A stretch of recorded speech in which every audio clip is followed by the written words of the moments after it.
Hello students, last class में हमने Werner's theory की स्टडी की थी। आज की क्लास में हम वर्नर्स थ्योरी के एक्सपेरिमेंटल वेरिफिकेशंस की बात करेंगे। वर्नर्स थ्योरी को वेरीफाई करने के लिए बहुत से एक्सपेरिमेंट किए जा सकते हैं।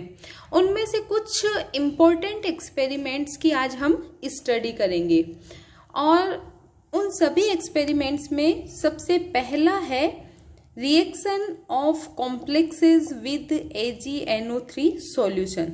मीन्स कॉम्प्लेक्सेस की सिल्वर नाइट्रेट सॉल्यूशन के साथ में अभिक्रिया।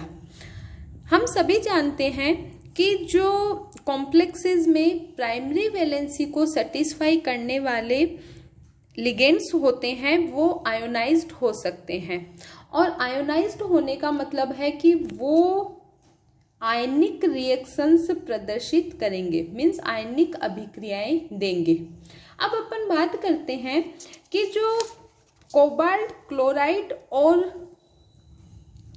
अमोनिया के जो कॉम्प्लेक्सेस हैं उनकी रिएक्शन AgNO3 से जब करवाई जाएगी तो हमें AgCl का प्रेसिपिटेट प्राप्त होगा।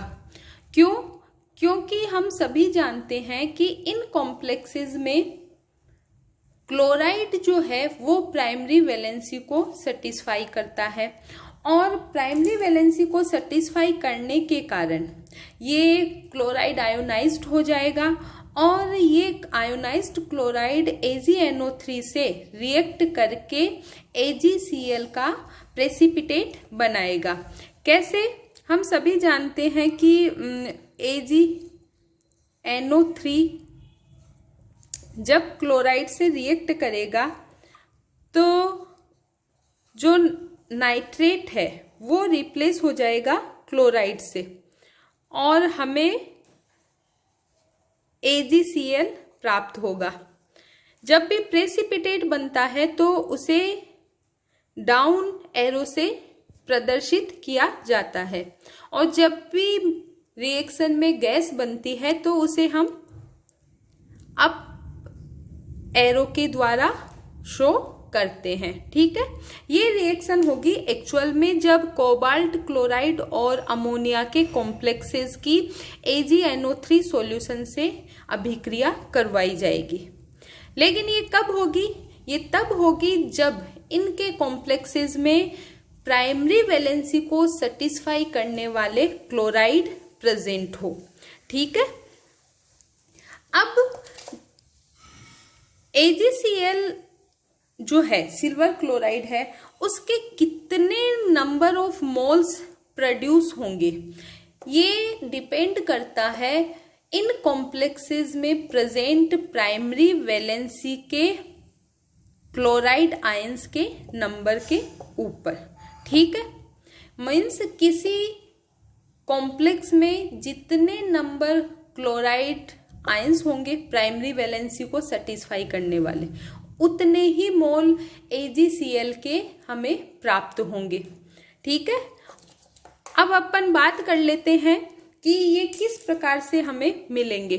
तो सबसे पहले हम बात करते हैं, पहला जो कॉम्प्लेक्स था वो क्या था? कोबाल्ट क्लोराइड, जिसमें 6 अमोनिया के मॉलिक्यूल्स थे। ठीक है, और इस कॉम्प्लेक्स की जब रिएक्शन हम AgNO3 से करवाएंगे तो हमें 3 सिल्वर क्लोराइड के मोल मिलेंगे, जो कि प्रेसिपिटेट है, इसलिए एरो ऐसे मैंने शो किया। साथ में अदर कंपाउंड मिलेंगे, उसका हमें कोई लेना देना अभी नहीं है। ठीक है, दूसरा जो कॉम्प्लेक्स है वो था कोबाल्ट क्लोराइड प्लस 5 अमोनिया के मॉलिक्यूल्स थे प्लस एक H2O का मॉलिक्यूल था। जब इसकी अभिक्रिया AgNO3 से करवाई जाती है तो हमें वापिस सिल्वर क्लोराइड के 3 मोल प्राप्त होते हैं। ये सारे एक्सपेरिमेंट लैब में किए गए हैं। ठीक है, तीसरा जो कॉम्प्लेक्स था वो था कोबाल्ट क्लोराइड, जिसमें 5 अमोनिया के मॉलिक्यूल्स हैं। इसके रिएक्शन जब हम AgNO3 से करवाएंगे तो हमें केवल 2 सिल्वर क्लोराइड के मोल प्राप्त होते हैं। इसी प्रकार से जो फोर्थ था कॉम्प्लेक्स वो था कोबाल्ट क्लोराइड प्लस 4 अमोनिया के मॉलिक्यूल्स। इसकी रिएक्शन AgNO3 से करवाने पर हमें AgCl का केवल 1 मोल प्राप्त होता है। और जो लास्ट कॉम्प्लेक्स था वो क्या था? कोबाल्ट क्लोराइड के साथ में 3 अमोनिया के मॉलिक्यूल्स, और इसकी अभिक्रिया जब हम AgNO3 से करवाएंगे तो हमें AgCl का कोई भी मोल प्राप्त नहीं होगा, मीन्स AgCl प्राप्त नहीं होगा।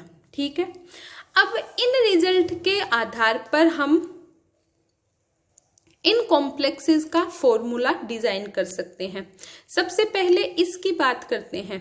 इसमें 3 हमें सिल्वर क्लोराइड के मोल मिले हैं, और 3 सिल्वर क्लोराइड के मोल मिलने का मतलब है इस कॉम्प्लेक्स में 3 जो क्लोराइड हैं ये प्राइमरी वैलेंसी को सेटिस्फाई कर रहे हैं, और उसके बेसिस पर अपन फॉर्मूला क्या बना सकते हैं?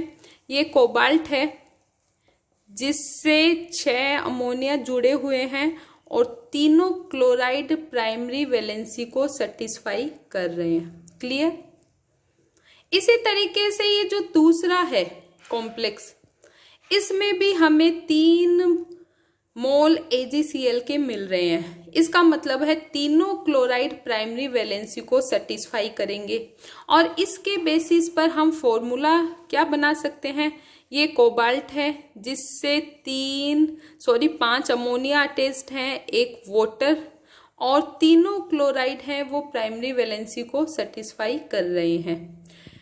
तीसरा जो है कॉम्प्लेक्स, उसमें हमें 2 मोल सिल्वर क्लोराइड के प्राप्त हो रहे हैं, और 2 मोल सिल्वर क्लोराइड के प्राप्त होने का मतलब है कि 3 में से केवल जो 2 क्लोराइड है वो प्राइमरी वैलेंसी को सेटिस्फाई कर रहे हैं, और इसके बेसिस पर हम फॉर्मूला बना सकते हैं कोबाल्ट, जिसमें अमोनिया के 5 मॉलिक्यूल हैं, साथ ही साथ 1 क्लोराइड भी है, और 2 क्लोराइड है वो प्राइमरी वैलेंसी को सेटिस्फाई कर रहे हैं। क्लियर? नेक्स्ट जो कॉम्प्लेक्स है उसमें हमें सिल्वर क्लोराइड का केवल 1 मोल प्राप्त होता है, और इसका मतलब है कि केवल 1 क्लोराइड है वही प्राइमरी वैलेंसी का काम कर रहा है, और इस इंफॉर्मेशन के बेसिस पे हमें फॉर्मूला मिलेगा। ये अमोनिया के 4 मॉलिक्यूल्स, ये 2 क्लोराइड और 1 क्लोराइड प्राइमरी वैलेंसी को बना रहा है। क्लियर? लास्ट में जो कॉम्प्लेक्स है उसमें हमें AgCl प्राप्त ही नहीं हुआ है, और ये इंडिकेट कर रहा है कि तीनों जो क्लोराइड हैं वो सेकेंडरी वैलेंसी को ही सेटिस्फाई करेंगे, ना कि प्राइमरी वैलेंसी को। क्लियर? और इस एक्सपेरिमेंट के बेसिस पर हमें ये जो स्ट्रक्चर्स मिली हैं, यही स्ट्रक्चर वर्नर ने अपनी थ्योरी के द्वारा इन कॉम्प्लेक्सेस की दी थी। इससे वर्नर्स थ्योरी का वेरिफिकेशन हो गया है। साथ ही साथ इस एक्सपेरिमेंट के द्वारा हमें एक बात और पता चल रही है, या एक बात हम और वेरीफाई कर सकते हैं कि सभी कॉम्प्लेक्सेस में जो मेटल एटम्स हैं उसकी 2 वैलेंसीज होती हैं, प्राइमरी और सेकेंडरी वैलेंसी। वो कैसे? क्योंकि यदि एक ही वैलेंसी होती तो हमें जो ये सिल्वर क्लोराइड के मोल्स मिल रहे हैं इनका नंबर सेम प्राप्त होना चाहिए था, लेकिन चूंकि हमें सिल्वर क्लोराइड का डिफरेंट नंबर मिला है, और डिफरेंट नंबर मिलने का मतलब है कि जो मेटल एटम है उसकी 2 टाइप की वैलेंसी है। ठीक है, प्राइमरी एंड सेकेंडरी वैलेंसी। ठीक है, इस एक्सपेरिमेंट से एक बात और क्लियर होती है कि जो मेटल है उसकी जो सेकेंडरी वैलेंसी है वो फिक्स होती है, उसका नंबर फिक्स होता है। साथ ही साथ उस सेकेंडरी वैलेंसी को कॉम्प्लेक्स की फॉर्मेशन के लिए सेटिस्फाई करना आवश्यक है। कैसे? यहाँ पर हम देख रहे हैं कि जो कोबाल्ट है इसका सेकेंडरी वैलेंसी का नंबर 6 है, और यदि हम इन 6, हमने स्टार्टिंग से लास्ट तक यही बात करी कि पहले हमने इन 6 के 6 लिगेंड्स को पहले सेटिस्फाई किया है, मीन्स सेकेंडरी वैलेंसी को सेटिस्फाई किया है, तब जाके हमें ये कॉम्प्लेक्स मिला है। बचे हुए लिगेंड से हमने प्राइमरी वैलेंसी को सेटिस्फाई किया है। यदि हम सेकेंडरी वैलेंसी को सेटिस्फाई नहीं करेंगे तो हमें ये कॉम्प्लेक्स नहीं मिलेंगे, और यदि प्राइमरी वैलेंसी सेटिस्फाई नहीं है तो उसका सॉल्यूशन तो ये है कि हमें ये कॉम्प्लेक्स आयंस मिल जाएंगे। ठीक है, इसका मतलब है कि कॉम्प्लेक्स फॉर्मेशन के लिए हमेशा पहले सेकेंडरी वैलेंसी को ही सेटिस्फाई किया जाता है, और यही बात वर्नर ने भी बताई थी। तो इस एक्सपेरिमेंट से वर्नर थ्योरी का हम इस टाइप से वेरिफिकेशन कर सकते हैं।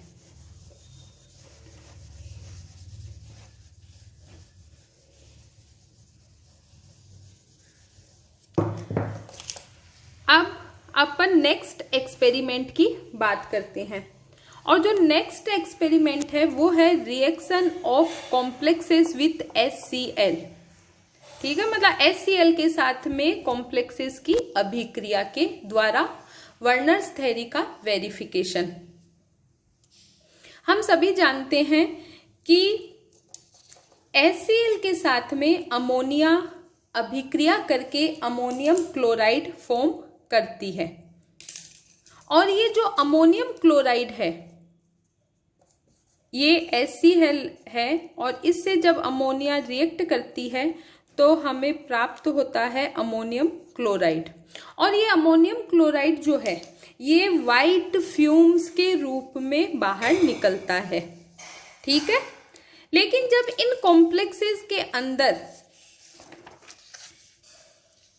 HCl को डाला जाता है तो हमें किसी भी टाइप के वाइट फ्यूम्स प्राप्त नहीं होते हैं, और वाइट फ्यूम्स नहीं बनने का मतलब है कि जो अमोनिया है वो कोबाल्ट एटम के साथ में स्ट्रोंगली बॉन्डेड है। ठीक है, इसी कारण से वो कोबाल्ट से फ्री नहीं हो पाती है, और फ्री नहीं होने के कारण HCl से रिएक्ट नहीं कर पाती है। और इस एक्सपेरिमेंट के बेसिस पर हम ये कंक्लूजन निकाल सकते हैं कि जो सेकेंडरी वैलेंसी को सेटिस्फाई करने वाले लिगेंड्स हैं वो सेंट्रल मेटल एटम के साथ में स्ट्रोंगली बॉन्डेड होते हैं, और यही बात वर्नर ने अपनी थ्योरी में भी बताई थी कि सेकेंडरी वैलेंसी को सेटिस्फाई करने वाले लिगेंड्स सेंट्रल मेटल एटम से स्ट्रोंगली बॉन्डेड होते हैं। क्लियर? तो इस एक्सपेरिमेंट के आधार पर भी हमने वर्नर्स थ्योरी को वेरीफाई कर लिया है। तीसरा जो एक्सपेरिमेंट है वो है freezing point depression and electrical conductance experiment, मतलब हिमांक में अवनमन एवं वैद्युत चालकता प्रयोग के द्वारा वर्नर्स थ्योरी का वेरिफिकेशन। ठीक है, सबसे पहले बात करते हैं कि फ्रीजिंग पॉइंट डिप्रेशन क्या होता है। फ्रीजिंग पॉइंट डिप्रेशन किसी भी सॉल्वेंट में जब नॉन वोलेटाइल सोल्यूट को ऐड किया जाता है तो उस सॉल्वेंट के फ्रीजिंग पॉइंट में कुछ डिक्रीमेंट हो जाता है, कुछ कमी आ जाती है इस नॉन वोलेटाइल सोल्यूट को मिलाने के कारण, और ये जो कमी आती है इसे ही कहा जाता है freezing point depression. Clear? Freezing point depression experiment and electrical conductance experiment, इन दोनों के कंबाइंड कंक्लूजन के बेसिस पर हम वर्नर्स थ्योरी को वेरीफाई कर सकते हैं। ये जो फ्रीजिंग पॉइंट डिप्रेशन एक्सपेरिमेंट है इसके आधार पर हम नंबर ऑफ पार्टिकल्स को कैलकुलेट कर सकते हैं, जबकि इलेक्ट्रिकल कंडक्टेंस एक्सपेरिमेंट के बेसिस पर हम नंबर ऑफ चार्ज को कैलकुलेट कर सकते हैं। और जब हमें number of particles and number of charge का पता लग जाता है, उसके आधार पर हम कॉम्प्लेक्सेस की स्ट्रक्चर को डिटरमाइन कर सकते हैं। ठीक है, अब कॉम्प्लेक्सेस की स्ट्रक्चर को हम कैसे डिटरमाइन करेंगे उनकी बात करते हैं। क्लियर? सबसे पहले यहां पर हमारे पास है फॉर्मूला ऑफ कॉम्प्लेक्स। सेकेंड हम ले लेते हैं नंबर ऑफ पार्टिकल्स, जो कि हमें फ्रीजिंग पॉइंट डिप्रेशन एक्सपेरिमेंट से प्राप्त हुए हैं। तीसरा है नंबर ऑफ चार्ज, जो कि हमें इलेक्ट्रिकल कंडक्टेंस एक्सपेरिमेंट से प्राप्त हुए हैं। ठीक है, और लास्ट में हम इन दोनों एक्सपेरिमेंट के कंबाइंड रिजल्ट के आधार पर इन कॉम्प्लेक्सेस की स्ट्रक्चर को डिटरमाइन करेंगे। ओके, सबसे पहले जो बात आती है वो है ये कॉम्प्लेक्स कोबाल्ट क्लोराइड, जिसमें 6 अमोनिया के मॉलिक्यूल्स हैं। जब इस कॉम्प्लेक्स का फ्रीजिंग पॉइंट डिप्रेशन एक्सपेरिमेंट किया जाता है तो हमें इस एक्सपेरिमेंट के through 4 number of particles means 4 particles प्राप्त होते हैं। साथ ही साथ इलेक्ट्रिकल कंडक्टेंस एक्सपेरिमेंट के आधार पर हमें 6 चार्ज प्राप्त होता है। क्लियर? अब इसका मतलब है कि हमें 4 पार्टिकल इस कॉम्प्लेक्स के बनाने हैं। तो इसमें 3 तो हो गए हैं क्लोराइड के पार्टिकल्स और एक हो गया ही कॉम्प्लेक्स आयन का पार्टिकल। क्लियर? जिसमें कोबाल्ट से 6 अमोनिया अटैच्ड है। तो 4 टोटल पार्टिकल्स का नंबर हो गया 1 2 3 4। हमें चार्ज चाहिए 6, तो 6 में से 3 क्लोराइड पे 1 होता है -1 और 3 का हो गया -3 +3 तो 6 चार्ज भी हो गया है। मीन्स इस कॉम्प्लेक्स में वास्तव में ये 4 आयंस हैं और इनको ऐड करके हम इसका फॉर्मूला बना सकते हैं CONH3 6Cl3। क्लियर सबको? और यही फॉर्मूला वर्नर ने भी अपनी थ्योरी के बेसिस पर इस कॉम्प्लेक्स के लिए डिजाइन किया था। ओके, सेकंड जो कॉम्प्लेक्स है वो है कोबाल्ट क्लोराइड, जिसमें अमोनिया के हैं 5 मॉलिक्यूल। इसका जब हम फ्रीजिंग पॉइंट डिप्रेशन एक्सपेरिमेंट के आधार पर नंबर ऑफ पार्टिकल्स कैलकुलेट करते हैं तो उनका नंबर आता है 3 और चार्ज हमें प्राप्त होता है 4। सबसे पहले हम 3 पार्टिकल्स बनाते हैं तो उनमें से 2 हो गए हैं क्लोराइड के और एक हो गया है हमारा complex ion CONH3 5 and Cl। Charge चाहिए हमें पूरा 4, तो क्लोराइड पे -1 है, 2 क्लोराइड है तो -2, मतलब 2 चार्ज तो यहां से आ गया और +2 इसका चार्ज, तो टोटल चार्ज का नंबर भी 4 हो गया। इनके बेसिस पर हम इस कॉम्प्लेक्स की स्ट्रक्चर क्या डिजाइन कर सकते हैं? कोबाल्ट, जिससे अमोनिया की 5 मॉलिक्यूल अटैच्ड हैं, और क्लोराइड, और काउंटर आयन के रूप में केवल 2 क्लोराइड हैं। और यही फॉर्मूला वर्नर ने भी डिजाइन किया था। क्लियर? नेक्स्ट मूव करते हैं COCl3, जिसमें 4 अमोनिया के मॉलिक्यूल हैं। इसमें हमें 2 पार्टिकल्स प्राप्त होते हैं और चार्ज भी 2 ही प्राप्त होता है। तो इसमें कौन कौन से पार्टिकल्स होंगे? एक होगा क्लोराइड और दूसरा होगा कोबाल्ट, जिससे अमोनिया के 4 मॉलिक्यूल और 2 क्लोरीन अटैच्ड है। चार्ज भी हमें 2 करना है, तो एक तो क्लोराइड का हो गया, एक इसका, 2 हो गए टोटल, 1 एंड 1, 1 + 1। इसके आधार पे इसका फॉर्मूला डिजाइन कर सकते हैं CONH3 4Cl2 और जिसके बाहर है क्लोराइड। क्लियर? लास्ट बात करते हैं कोबाल्ट क्लोराइड, जिससे 3 अमोनिया के मॉलिक्यूल्स हैं उसके साथ में। इसका जब हम पार्टिकल्स निकालते हैं तो हमें केवल एक पार्टिकल मिलता है और इलेक्ट्रिकल कंडक्टेंस एक्सपेरिमेंट के द्वारा हमें इस पर कोई भी चार्ज प्राप्त नहीं होता है, मतलब 0 चार्ज हमें मिलता है और पार्टिकल का नंबर है 1। इसका मतलब है इसका फॉर्मूला क्या होगा? CONH3 3Cl3। क्लियर। और ये सभी फॉर्मूले वर्नर ने अपनी थ्योरी के बेसिस पर भी डिजाइन किए थे और हमें इन दोनों एक्सपेरिमेंट के कंबाइंड रिजल्ट से भी यही फॉर्मूले प्राप्त हो रहे हैं। इसका मतलब है कि ये एक्सपेरिमेंट वर्नर्स थ्योरी को वेरीफाई करता है। ठीक है, आज की क्लास में हम इतना ही पढ़ेंगे, आगे का नेक्स्ट क्लास में स्टडी करेंगे। धन्यवाद।